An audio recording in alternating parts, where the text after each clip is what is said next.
Salut David, Salut Jules, ça va? ça va et toi? Tranquille, tout va bien? Je suis content de te recevoir aujourd'hui. Bienvenue sur les jeunes d'aujourd'hui. Merci beaucoup. Je vais laisser te présenter quand même pour savoir qui t'es, qu'est-ce que tu fais, pourquoi t'es Yes. là. Déjà, merci beaucoup de me recevoir. Merci de me recevoir, c'est cool. Et pour un peu de contexte, ça fait un peu de temps, ça fait un peu de temps qu'on parle de tout ça, donc c'est bien de pouvoir le réaliser, de pouvoir le faire. Je m'appelle David, j'ai 29 ans et si je suis là, c'est probablement parce que on se connaît. Ah c'est bien, Ah, David est l'un de mes boss, on peut le exact- dire. Exactement. Il y a un peu plus de 6 ans maintenant, j'ai créé avec mon cofondateur Mike With a New. Donc, c'est la plateforme qui permet à tous les amateurs, les curieux, les passionnés de sneakers d'acheter et de vendre tous les paires de leurs rêves et les produits limités de leurs rêves aussi. Voilà, on est en un peu plus de 6 ans, enfin en un peu plus de 5 ans maintenant. On est devenu leader en France sur ce marché-là. On est des passionnés de sneakers depuis super longtemps et maintenant des passionnés de sneakers devenus entrepreneurs et on est un peu plus de 100 personnes dans l'équipe. Ça fait pas mal de taf tous les jours et c'est comme ça qu'on a commencé à non seulement se connaître bien évidemment, mais aussi à connecter un peu sur les sujets type podcast, entrepreneuriat, productivité, etc. etc. Et, euh, et c'est cool de pouvoir se parler dans ce cadre-là, Ça c'est change. énervé. Ça change du Ça bureau, change un ça peu. change de tous les jours, c'est cool. Aujourd'hui, on va pas forcément parler de With the New, on va plus parler de développement personnel parce que c'est un sujet qui te tient quand même à cœur. Je trouve que c'est important aussi pour notre génération de parler de ça, de la gestion du stress au quotidien, de la gestion des missions. On parle beaucoup, on entend beaucoup parler de développement personnel, parler de gestion du stress. Qu'est-ce que ça représente pour toi, précisément, ces mots-là, en fait? Euh, c'est pour moi, c'est d'être la meilleure personne que je peux être chaque jour. Et en réalité, ça tient à beaucoup, beaucoup de choses. Plus j'avance et plus je grandis et plus je me documente sur ces sujets-là, plus je me rends compte que ça a un degré genre de complexité et c'est un sujet hyper complet en Pas fait. si facile qu'on l'imagine. Je pense, je pense que c'est facile. Je pense qu'il y a du monde pour lequel c'est facile et du monde pour lequel on comprend, qui comprend la complexité. Je pense qu'on n'est pas né avec les mêmes câbles dans la tête sur l'anxiété, sur la façon dont on peut appréhender certaines situations, la façon dont le stress, la pression, etc. peuvent monter ou descendre en fonction des événements d'une journée. En tout cas, moi, ça a commencé quand j'avais 20 ans. Et quand je raconte ce truc-là, je dis que je suis devenu genre adulte quand j'ai eu 20 ans parce que j'ai appris que j'ai été admis dans l'école de commerce que j'ai faite après. Et à partir de ce moment-là, moi qui était censé être un peu triomphal pour moi parce que j'ai eu la chance d'avoir l'école que je voulais exactement, j'étais pas content. J'étais plutôt stressé, anxieux et je me suis rendu compte, enfin, je me suis dit à ce moment-là, ouais, en fait, à part dans le monde académique, t'as rien fait. Et ça Mm. m'a donné une espèce de sentiment de vide avec lequel je me bats et avec lequel j'essaie de composer depuis. Mais c'était la première fois, je pense, que je ressentais ça pour de vrai et que je ressentais Un ça manque? pas juste une angoisse Ok. que j'ai appris à définir et que j'ai appris à comprendre beaucoup plus après et qui change aussi de forme en fonction des différents événements et des différents tournants, virages et décisions que je dois prendre et que je prends dans ma vie après tous les jours. Mais ouais, au début c'était juste une angoisse et après j'ai appris à le définir, je pense, à le comprendre un peu mieux. Gros, c'est pas le moment. T'es mort compter calmement. Je me taillerai à 20 ou à 20. Et comment tu le développes, enfin, comment ce développement personnel se met en place dans ta vie personnelle et professionnelle aussi? Euh, c'est par quoi en fait? Alors par beaucoup, beaucoup, beaucoup de choses, mais je suis rentré dans ça par la porte mentale et psychologique. Et j'ai commencé par écrire et par méditer. C'était en 2017. C'est pas vraiment une coïncidence que c'est l'année où on a créé We The New. Parce que c'est l'année où j'ai véritablement commencé à me poser des questions sur ce que je voulais faire, qui je voulais être, etc. Et alors c'est peut-être pas complètement vrai que je suis rentré dans ça par la porte mentale et psychologique. Peut-être par la porte sportive et physique en premier. Parce que j'étais fan des US quand j'étais petit, donc je suivais pas mal pas mal d'athlètes et j'étais ultra inspiré par Kobe Bryant notamment. Et ce mindset d'être le meilleur joueur possible, de pas forcément être le meilleur de l'histoire, mais d'être la meilleure personne et le meilleur joueur possible, c'est un mindset que j'hérite de toutes les vidéos que j'ai regardées, de tous les matchs que j'ai saignés, de toutes les interviews surtout que j'ai décortiquées. Mais ça a commencé vraiment, en tout cas, à se manifester pour moi quand j'ai commencé à méditer et que j'ai commencé à écrire. Et maintenant, ça prend énormément de formes différentes. Mais on va en parler, on va rentrer dedans. Mais la porte, je pense, qui est la plus importante pour moi aujourd'hui, c'est la porte physique. Ok. Et c'est... Sport. Pas seulement, justement. Je pense que j'ai commencé quand j'ai commencé par le sport. Mais maintenant, il y a des choses qui sont aussi importantes, voire plus importantes.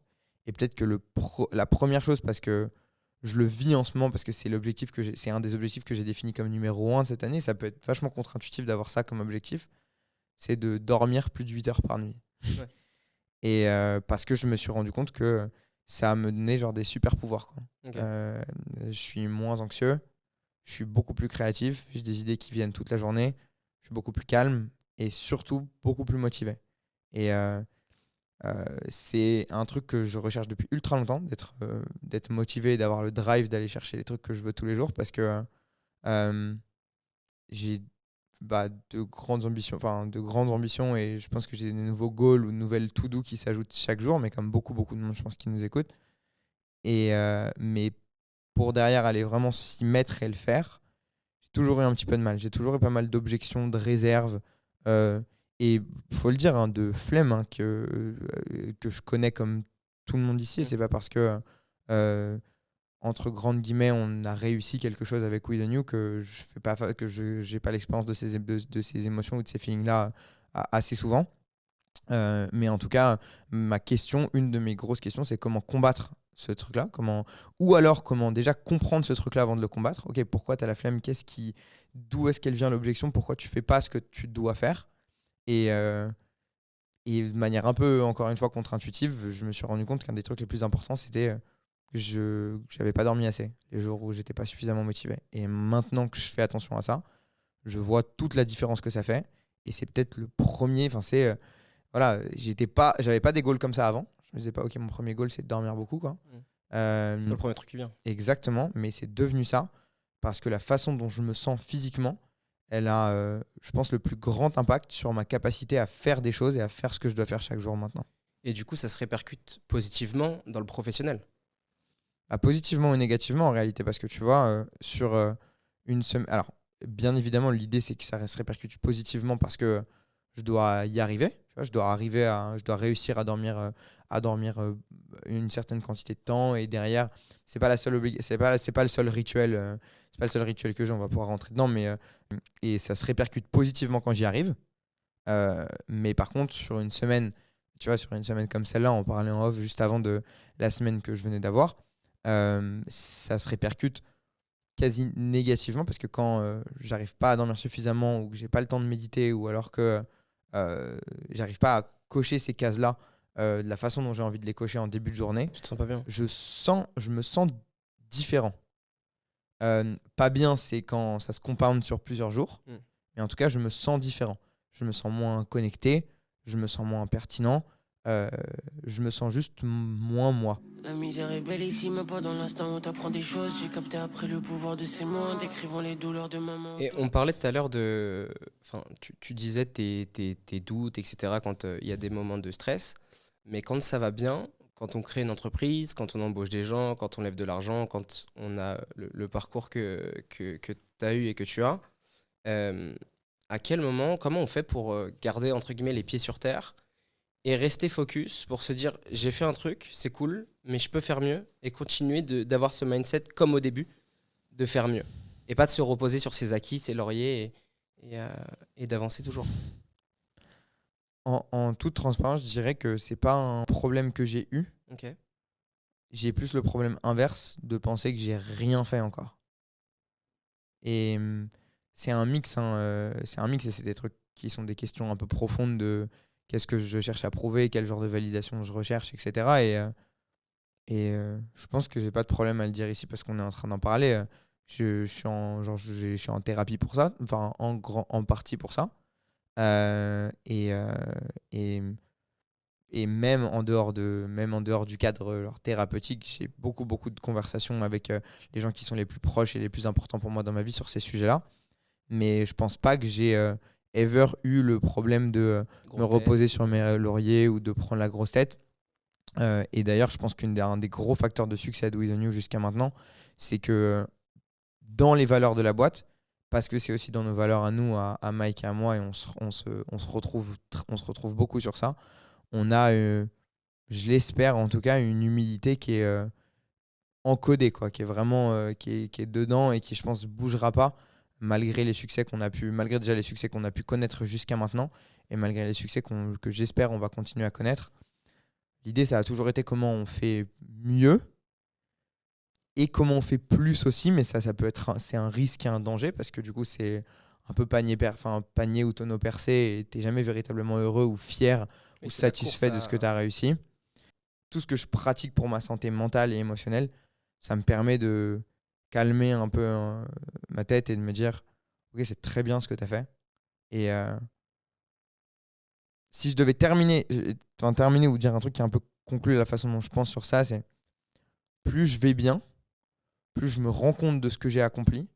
Et plus je me rends compte de ce que j'ai accompli, plus ça me fait du bien et du coup ça me motive pour faire plus et pour C'est un faire cercle mieux. vertueux un peu. Exactement, c'est un cercle vertueux. Et le pendant de ça, c'est le cercle vicieux de pas arrêter d'accomplir des choses, de jamais se rendre compte véritablement de ce qu'on a accompli. Et en fait, à un moment, et franchement, j'ai connu ça et je me bats encore avec ça, je me bats encore contre ça dans We The New et dans le quotidien, de pas retirer de satisfaction de ce qu'on fait parce qu'on prend pas de temps pour s'arrêter, parce qu'on prend pas de temps pour le mesurer. T'as la tête dans le guidon. Et Quand tu du fais ça coup, toute la journée. exactement, mais du coup, à un moment, plus être motivé parce qu'à un moment, on s'arrête en se rendant compte, en fait, tout ce que je fais, ça me rend pas si heureux que ça.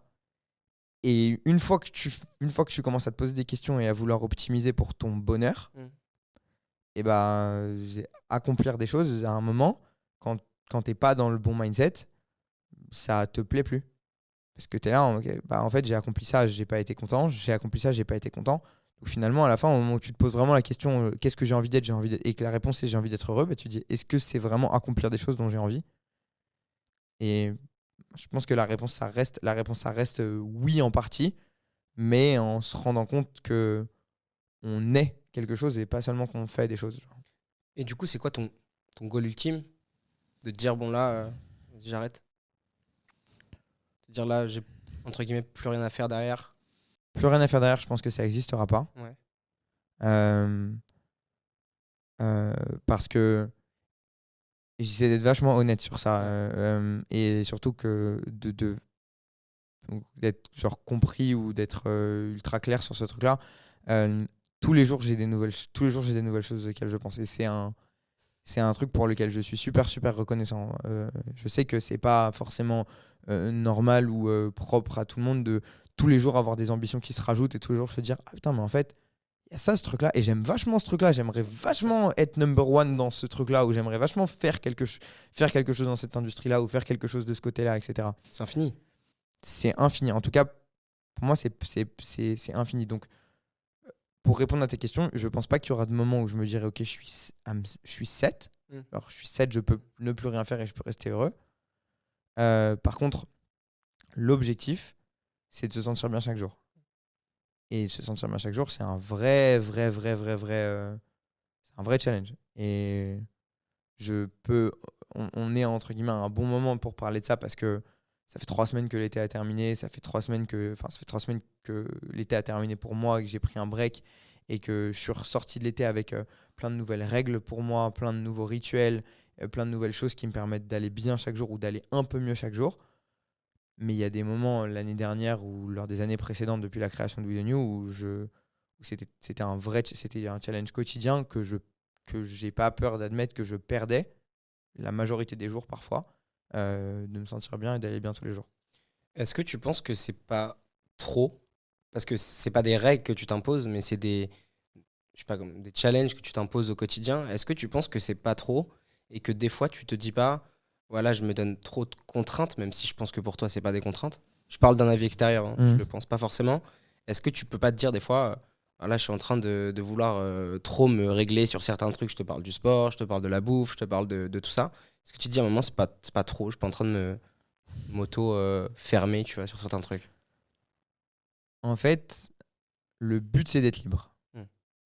En tout cas, pour moi, ma définition de justement être bien chaque jour, c'est me sentir libre, me sentir créatif. C'est pas seulement ça, mais ça joue en partie.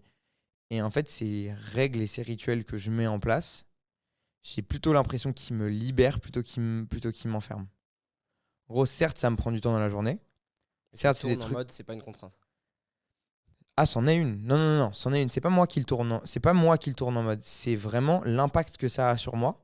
C'est un impact tellement positif que ça me libère plutôt qu'autre chose. Ok. Genre, si je vais pas faire de sport aujourd'hui après ce moment-là, ou plus tard après, mais en tout cas dans la journée ou en 5 fois, ou entre 4 et 6 fois par semaine, je me sens moins bien. Pareil, si je médite pas un matin, je me sens moins pertinent, je me sens moins bien. Je passe moins de temps je me rends moins compte des bonnes choses qui arrivent, je me rends beaucoup plus compte des choses stressantes qui arrivent, j'arrive pas à focus, etc. Tu vois. Donc en fait, c'est en gros des choses que par l'expérience, genre vraiment empiriquement, je me suis rendu compte au fur et à mesure que j'avais besoin de jalonner ma journée avec des checkpoints ou avec des contraintes assez importantes parfois et chronophages, mais qui me permettent in fine en fait de me sentir bien et de me sentir mieux. Et quand je me sens bien et je me sens mieux, là je suis libre. Genre. Là j'ai des bonnes idées. Là tout paraît possible. Ok. Et j'ai envie de me sentir comme ça. Donc en gros, ces règles-là finalement et ces rituels-là, ils sont pas trop parce qu'ils me Parce que derrière, t'as permettent que du d'être bien. positif.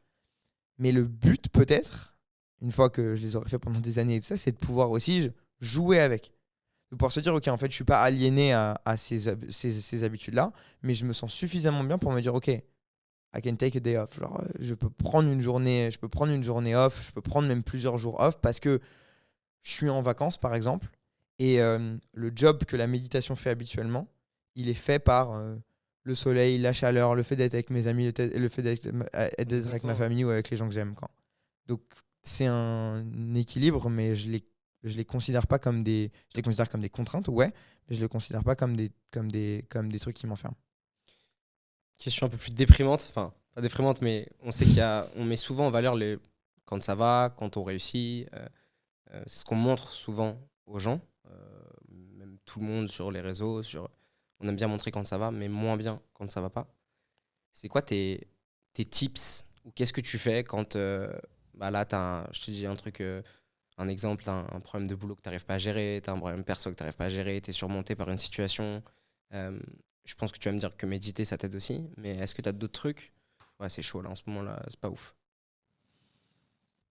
Euh, Peut-être avant de te répondre, ça m'arrive pas mal. Et déjà, je pense que le premier truc avant de dire, ok, comment on sort de ce truc-là, c'est de dire que c'est ok, genre. Ouais, de l'admettre. Ouais. Et c'est ok d'avoir des moments comme ça. On n'est pas tous, immunisés contre les moments où on sent qu'on n'est pas assez, qu'on fait pas assez, ou les moments juste où on se sent pas bien. Et ça vient de raisons perso, ça vient de raisons pro, ça vient de raisons émotionnelles parfois, ou de raisons qui sont beaucoup plus deep. Et on voit juste où on fait l'expérience de situations dans des journées qui nous ramènent à des trucs qui sont à des situations qui sont moins cool, ou des choses qui sont un peu pareil, encore une fois encodées en nous et qui nous font pas du bien. Donc, donc voilà, avant d'être pratique et d'aller sur OK, comment je fais pour aller mieux, je pense que c'est important de le rappeler. Et ensuite, le sport et la méditation, c'est des deux indéboulonnables qui m'aident énormément. L'un avec l'autre. Ouais. Euh, Écrire, ça fait du bien. Euh, Poser tes idées, ouais. Et quand je dis écrire, ça fait du bien, ouais, exactement. Peut-être que je dois développer un petit peu sur ce sujet-là. J'ai jamais réussi à journal, à faire état de comment je me suis senti dans une journée, etc. Ça fait partie je dis ça parce que ça fait partie des habitudes les plus positives pour la santé mentale et pour justement la productivité, etc. Donc c'est conseillé par beaucoup de monde. Je suis là pour te dire que j'ai jamais réussi à le faire à le faire. Cependant, il y a un truc qui m'aide énormément, c'est dès que j'ai une idée, dès que j'ai quelque chose qui me passe par la tête qui me semble pertinent, je l'écris. Et j'ai toujours mon tel, j'ai toujours un même document sur Notion. J'ai une page qui est une master page d'où tout part pour moi, où il y a toutes mes données, toutes les choses, toutes mes to-do, etc. Et toujours en haut, il y a tout ce que j'ai écrit pendant la journée. Et ensuite, je le reclasse, je vais le mettre dans les trucs importants, moins importants, etc. Les trucs que je dois faire aujourd'hui ou non. Mais déjà, vider mon cerveau, c'est une chose. Vider mon cerveau, c'est une grosse partie. Et ensuite, un dernier truc, je pense, quand on n'est pas bien, c'est qu'il y a un truc, il y a une tension, il y a une objection, il y a quelque chose qu'on a l'impression de ne pas faire suffisamment, de ne pas être suffisamment ou quoi. Récemment, en me mettant à travailler sur les choses qui vont pas bien, j'ai été mieux. Il y a un problème de travail, tu le tacles, tu l'évites pas. Et c'est un truc avec lequel j'avais beaucoup de mal. Donc je suis là pour dire que je suis un tout petit peu rescapé de ce problème-là, mais j'avais beaucoup tendance à éluder, à éviter et à me dire ok, je reprendrai ce problème-là après. Et en réalité, les problèmes les plus pénibles ou les choses les plus pénibles à faire dans la journée, c'est celles qui vont t'embêter et qui vont embêter ta tête pendant longtemps si tu les fais pas et si tu commences pas à les tacler. Et je pense que je fais un meilleur job qu'avant à commencer ma journée parfois par ces choses compliquées, à les écrire comme la chose que je ferai aujourd'hui. Quoi qu'il arrive, je terminerai ou en tout cas, j'aurai avancé sur ça. Et en fait, c'est ça qui m'aide à régler un peu les problèmes. Je reviens à ce que tu disais juste au tout début, le fait de statuer sur la situation et de se dire il y a un truc qui va pas, tu vois. Parce que ça m'est arrivé perso et tu te dis des fois, en fait, c'est même pas tu te dis je l'évite, comme ce que tu as dit tout à l'heure, il est là le truc, je sais qu'il est là et je reviens après. Mais c'est de se dire aussi il existe et avec du recul, il y avait à ce moment-là un truc qui allait pas et j'étais même pas au courant moi-même que ça se passait. Donc je pouvais pas faire des choses pour que ça aille mieux puisque je savais même pas que ça existait. Quand ça te réarrive, tu prends évidemment de ton expérience et tu te dis bon bah là on va traiter le truc tout de suite parce que sinon c'est la merde. Je te disais que j'écrivais genre tout ce qui me passait par la tête. Un des trucs que j'écris depuis pas très longtemps. Donc en vrai, je suis là un peu et je donne. Alors, donner des leçons, c'est pas du tout le but, mais en tout cas, je fais des retours d'expérience de choses qui sont tried and tested, Ouais. mais pour des petites périodes pour l'instant. Donc je prends des pincettes. Je prends des pincettes parce que c'est des choses que j'ai installées il y a pas très longtemps, mais qui ont des aspects, qui ont des impacts très positifs. Quand je dis que j'écrivais tout, quand je me sens pas bien et que je me suis senti pas bien un jour et que le lendemain je comprends pourquoi je me suis senti pas bien parce que il y a une nuit de sommeil qui a aidé. Là, je veux pas parler toujours des mêmes sujets, mais je t'ai dit sport et méditation. Honnêtement, quand tu vas pas bien un soir, aller te coucher, c'est genre à peu près le meilleur truc que tu peux faire. C'est l'échappatoire. Mais non, mais c'est le bon échappatoire parce que échappatoire, ça a une connotation négative. Oui, ouais. En revanche, non, c'est pas l'échappatoire justement, c'est le truc qui va en fait permettre à ton cerveau, ton corps de comprendre ce qui est arrivé. Laisser du temps dessus. Et généralement, tu vas te réveiller le matin et tu vas dire OK, en fait, hier, j'avais pas bouffé de la journée par exemple, tu vois. Je sais pas, je te dis une bêtise hein, mais hier, à la fin, j'étais trop mal, mais parce que je me suis pas du tout occupé de mes fonctions vitales pendant la journée. Et ça arrive, et je pense que ça arrive au moment où tu commences à bosser beaucoup, c'est que tu oublies beaucoup d'autres choses au profit de ton travail, de ta to-do, de ton objectif, de ton ambition. Mais finalement, tout travaille ensemble. Et l'objectif, c'est que ton corps et que ton esprit travaillent avec toi. Et généralement, quand ça va pas, c'est qu'il y a quelque chose qui travaille contre toi. Est-ce que tu penses que professionnellement, déléguer, c'est un des aspects pour réduire le stress, ton anxiété et de vider la tête comme tu disais tout à l'heure? Oui. Assez massivement pour moi et Ouais. pour nous.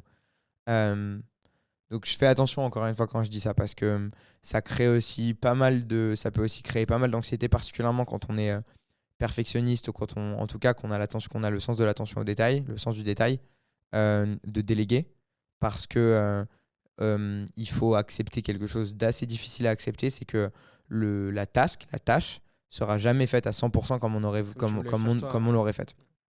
En revanche, que ce soit dans un projet perso, dans un projet pro ou dans une entreprise, quand on commence à avoir plus d'input, plus de to-do qui s'ajoutent que de capacité à faire dans une journée, il y a un problème. Parce que du coup, on va prendre du backlog, on va prendre du retard sur pas mal de tâches. Et moi, c'est ce qui m'est arrivé l'année dernière et ce qui m'arrive encore maintenant. C'est un sujet ouvert complètement pour moi. C'est comment et à qui tu délègues les tâches qui sont les plus pertinentes à déléguer et comment tu choisis les tâches que tu vas déléguer et les tâches que tu vas garder pour réussir à toutes les faire. T'as du perso aussi qui rentre dedans. Il y a des trucs que t'aimes Ouais, il y a faire il y a toi-même. beaucoup de persos. Il y a beaucoup de persos dans tout ça. Mais en tout cas, la réponse est oui. Mais l'avenue pour y aller, elle est très difficile. Et il y a une chose qui est assez importante dans la question que tu as posée, dans ma façon de répondre, c'est qu'il y a un truc auquel il faut consentir, qu'il faut accepter, c'est investir dans la ressource qui va te permettre de déléguer. Je donne un exemple pour With You et finalement l'exemple est le même pour moi en perso actuellement. Ça coûte cher de prendre une community manager. Mais c'est le premier investissement qu'on a fait humain chez With You. 5 ans. Ça, on ne savait pas bien faire Instagram. Moi, je faisais de la veille tous les jours que Dieu faisait sur Instagram et je savais exactement ce que je voulais qu'on poste. Mais quand il s'agissait d'exécuter, d'aller chercher la photo pour la poster, trouver la bonne caption, etc., répondre aux commentaires et tout ça, je savais que j'étais pas assez bon pour le faire et je savais que ça me prenait énormément de temps par rapport à la valeur que je pouvais en retirer et sur les autres choses qu'il y avait à faire en contraste. Et on a décidé d'investir dans cette personne-là. Et en fait, la raison pour laquelle on est 100-120 aujourd'hui et qu'on n'est pas 50, à crouler sous les demandes clients, à crouler sous tout le travail, c'est qu'on a accepté qu'une partie non négligeable et pas négligeable du tout du PNL, quoi, vraiment notre bilan comptable à la fin de l'année, ça allait être ce qu'on allait payer et ce qu'on allait rémunérer les gens qui font partie de la boîte. Et de la même manière maintenant et en toute transparence, tu vois, tu as dû le voir probablement dans le contenu que j'ai posté récemment sur Instagram, on recherche une executive assistante / personnel assistante parce qu'on a énormément de choses, que ce soit Mike ou moi, de projets perso, de tâches administratives, de choses un petit peu répétitives sur lesquelles on a absolument envie et besoin d'avancer. Mais si c'est que nous, on va jamais y arriver. Ou alors elles vont prendre le pas sur d'autres trucs de taf qui sont super importants. Donc consentir à l'investissement, que ce soit en temps ou en argent, de se dire ok, je vais déléguer ce truc-là, mais ça va me coûter des sous, c'est se rendre compte que la denrée la plus importante dans ces moments-là, c'est le temps et c'est pas les sous. Et c'est un cap à passer. Hein. Oui, il faut que dans ta tête, ça soit OK déjà avec toi-même. Ouais. Tu parles de la boîte, tu parles des gens avec qui tu travailles. Comment, au quotidien, tu arrives ou tu essayes à transférer ou à essayer de donner tes valeurs perso, ton mindset aux gens avec qui tu travailles? On va parler d'écoute, ça c'est un essentiel. Ça passe par là, parce que David égale coach. Et c'est bien, je trouve. C'est bien parce que c'est des trucs, c'est des motivations. Mais ça passe aussi par quoi? Pour que tes employés, j'aime pas ce mot-là, mais les gens avec qui tu bosses, tes collaborateurs, soient sur la même longueur d'onde que la boîte, en fait. Je pense que la première chose, c'est d'être aligné moi avec moi et mes valeurs. Donc toute la partie dont on vient de parler, sur la préparation, tu vois, je vais être très pratique, hein, j'ai une morning routine de entre 1h30 et 2h. Et c'est pas une blague. Hein. Et j'ai une version en 1 heure, mais je sais que je vais être moins bon dans la journée si je fais la version en 1 heure que si je fais la version en 1h30 ou en 2h. Et idéalement, elle prend vraiment 2 heures. Donc c'est la première chose. Je dois sortir de chez moi en étant genre aligné avec mes valeurs et en me disant, ok, en fait, cette personne que je suis, je vais être la meilleure version de moi aujourd'hui. Et cette meilleure version de moi, je ne vais pas l'être seulement pour moi, mais je vais l'être aussi pour toutes les personnes avec lesquelles je vais échanger. Et on parle de la boîte, mais en vérité, moi, c'est un principe que j'ai pour ma vie tout le temps, genre toutes les personnes que je croise, toutes les personnes avec lesquelles je parle. Et ça fait un peu super-héros de dire ça, donc je le mesure. Parce que c'est pas facile d'être comme ça tous les jours, mais j'essaie de faire sourire les gens, quoi. Et j'essaie honnêtement d'apporter de la valeur à peu près toutes les personnes que je croise. Et c'est en étant. Et pour les gens qui nous proposent du service, pour les gens, le personnel de service, les gens qui nous vendent notre pain, tu vois, ça passe par juste être sympa, avoir un sourire, avoir un bon mot, quelque chose comme ça. Mais dans la boîte, avec les gens à qui je dois mettre une pile dans le dos tous les jours, tu vois, une pile dans le dos de motivation, de valeurs, d'idées, etc. La première chose, c'est genre d'être aligné avec moi quand je sors de chez moi. Ensuite, je vais pas te mentir, il y a pas mal de choses qui viennent avec de l'intuition et qui viennent relativement naturellement pour moi. Et encore une fois, je suis maxi reconnaissant pour ça parce que ça pourrait ne pas être le cas, tu vois. C'est pas des choses que j'essaye de faire particulièrement ou que j'ai besoin de beaucoup d'efforts ou beaucoup de réflexion pour faire. C'est comment t'es. Exactement, c'est comment je suis. Genre, je débarque et si justement j'ai fait le travail avant, le matin, je sais que pendant le meeting qu'on va avoir tous les deux, je sais que je vais avoir les bonnes idées, je sais que je vais avoir les bonnes idées à te donner. Je sais que je vais avoir les bons feedbacks à te donner et je sais même que je vais pouvoir prendre un peu de temps pour utiliser les points très très pratiques du taf qu'on a comme un peu des paraboles pour entre grandes guillemets, enseigner une leçon qui est plus grande derrière. Tu vois, dire, ok, en fait, on n'a pas fait ça, mais on n'a pas fait ça parce qu'on n'avait pas fait suffisamment attention aux détails de ça. Ou alors, on a pensé, et je sais que tu vas savoir de quoi je parle, on a pensé que ce truc-là, ça allait être bien, mais en fait, ça nous prend beaucoup trop de temps, et du coup, ça devient pénible.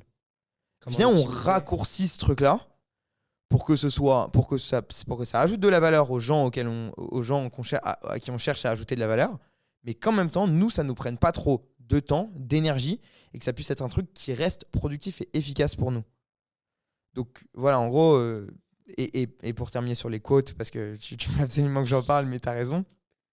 Les quotes, c'est les citations, du coup. Et, dans la boîte, on a un rituel qui est de faire un point hebdomadaire avec toute la boîte où, du coup, où quelques personnes parlent à toute la boîte et donnent un petit résumé des chiffres et des projets en cours, etc. tous les lundis matins, à 10h, au moment où la semaine commence. Tout le monde soit informé. Exactement. Et je termine, et pour que tout le monde sache ici, je termine ce point par du coup ma partie qui est du coup les projets sur lesquels j'avance, etc. Mais j'ai toujours ou la majorité des lundis une partie plus justement développement personnel, santé mentale, et je termine généralement par une citation. Ces citations, je vais te le dire, très très souvent, je les récupère ou je les lis ou j'en fais l'expérience le jour même, le matin même, parfois même pendant le point. La vérité, c'est que j'ai pas un process où je me dis ok, en fait, je suis quelqu'un qui lit beaucoup, quoi. C'est pas vraiment le cas. Je consomme beaucoup de contenu. Malheureusement, je lis pas suffisamment ou pas comme j'aimerais.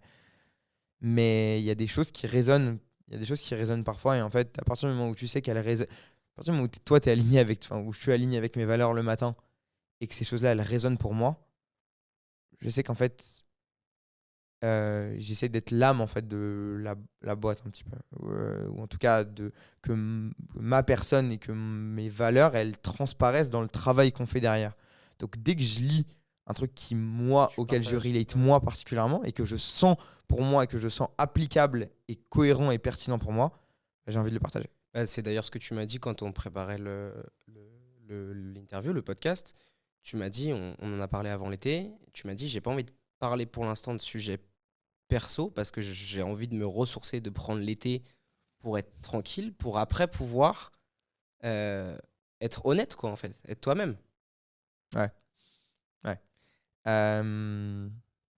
Et c'est ce qui se passe. Ouais, j'étais pas en état en fait. Ouais. Et j'avais l'impression que j'avais pas vraiment de business, j'avais pas de légitimité, tu vois, ou j'avais pas une légitimité complète, tu vois, à venir et te dire à toi et dire aux personnes qui vont nous écouter ou nous regarder après qu'est-ce qu'il faut faire, quand moi-même je me réveillais le matin et j'avais pas envie. Donc voilà, heureusement j'ai beaucoup travaillé sur ça cet été, ça va beaucoup mieux, et ça va beaucoup mieux en partie pour les raisons dont on se parle, et ça fait du bien. Besoin d'espace qu'on me laisse voir si je faute. Réaliser quand t'as la cote. Peut-être que je n'aurai plus le mal. Je voulais revenir sur le sport, l'importance du sport pour toi, la nutrition, on en a déjà parlé. Ça prend une place importante dans ta vie. C'est quelque chose que tu as voulu mettre en place et que tu mets en place parce que ça te rend tout simplement mieux. Ouais. Comme je t'ai dit, je pense en fait pour être aligné et pour être bien et pour être la meilleure personne, faut que tout travaille dans ton sens. Et le premier endroit que tu habites, c'est ton corps. Mm. Tu te réveilles dedans tous les jours, tu te vis regardes tous dans les le jours, miroir hein. tous les matins, ta respiration, tes muscles, tes tendons, toutes ces choses-là, tu t'en sers tous les jours. Genre. Tu t'en sers tous les jours, tu t'en sers pour marcher, pour sortir de chez toi, même pour descendre tes escaliers, même prendre ton ascenseur. Tu vois, là, on parle même pas de sport encore, tu vois. C'est On technique. parle juste de... Ouais. Tu Physique, habites dans ouais. ton corps tous les matins, tu te réveilles, t'es au même endroit. Tu peux être, Ouais. à Bali ou à Quimper, tu te réveilles au même endroit. Donc, en fait, c'est juste ça, quoi, le premier constat. C'est je vais essayer d'optimiser mon premier domicile parce que je suis dedans.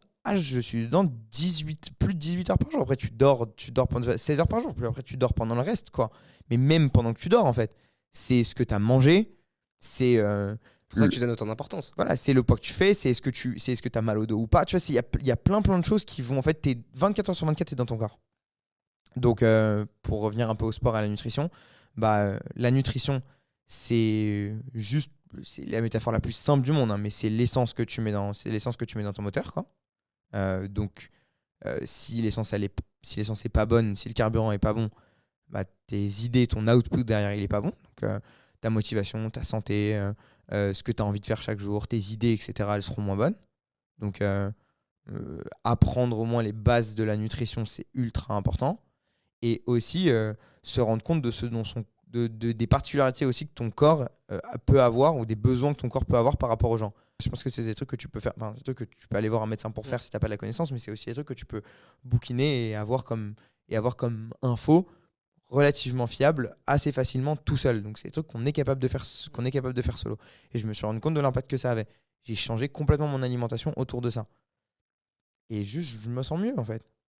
Je me sens mieux. Si on prend un peu plus de recul sur tout ce qui se passe, pro, perso, etc., je voulais savoir, c'est quoi le rôle de ta famille pour toi dans ton quotidien, ton père, ta sœur, ta mère, toute ta famille, comment ils te voient, comment ils te perçoivent? Le premier truc auquel j'ai pensé quand tu m'as posé cette question, c'est dire en toute transparence que ma sœur fait partie de la boîte et qu'elle a un poste à responsabilité dans l'entreprise, dans la structure, et que je suis non seulement fier d'elle, mais en plus fier d'avoir ça. Genre, de pouvoir me dire que en fait, le projet, la boîte et ma réussite pro, elle n'est pas seulement pour moi, mais qu'elle est aussi pour déjà toutes les personnes qui composent cette boîte, mais aussi pour la personne qui est peut-être la plus proche de moi dans ma vie. C'est extrêmement important et c'est super Les deux sont gratifiant. très liés. Exactement. Ensuite, en toute honnêteté, ma relation avec mes parents, c'est une chose sur laquelle j'essaie de travailler assez régulièrement.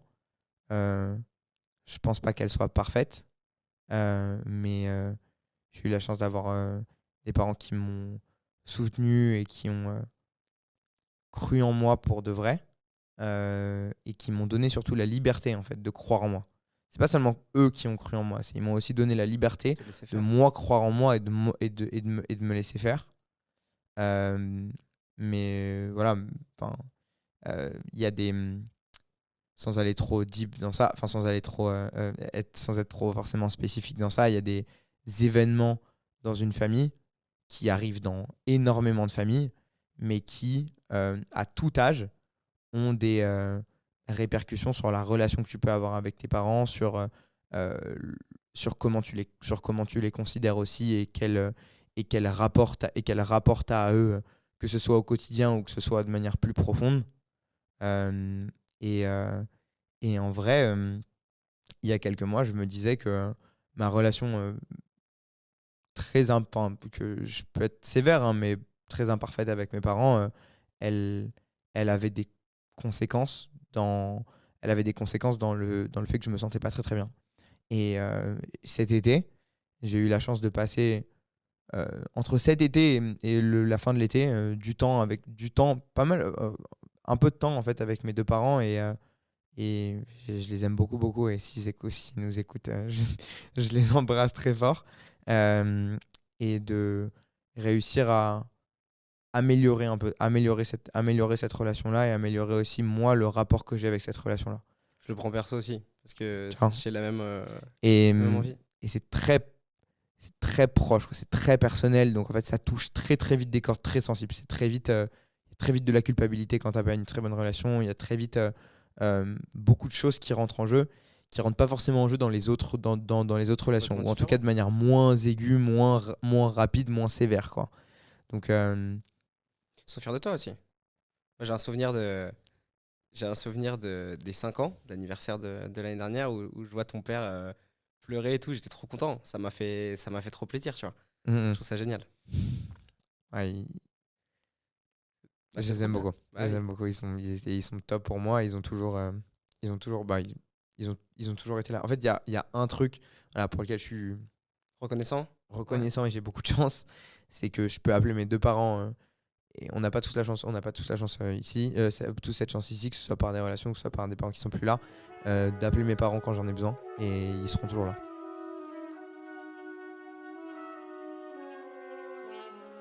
J'aime, moi, perso, bien quand j'écoute du contenu, je consomme sur Internet, euh, que ça m'apprenne quelque chose et que je ressorte avec des tips, avec des vrais conseils et des choses de la vraie vie, tu vois, qu'on peut appliquer. Qu'est-ce que tu aurais comme tips de la vie de tous les jours pour se sentir mieux, pour se faire évoluer, en fait?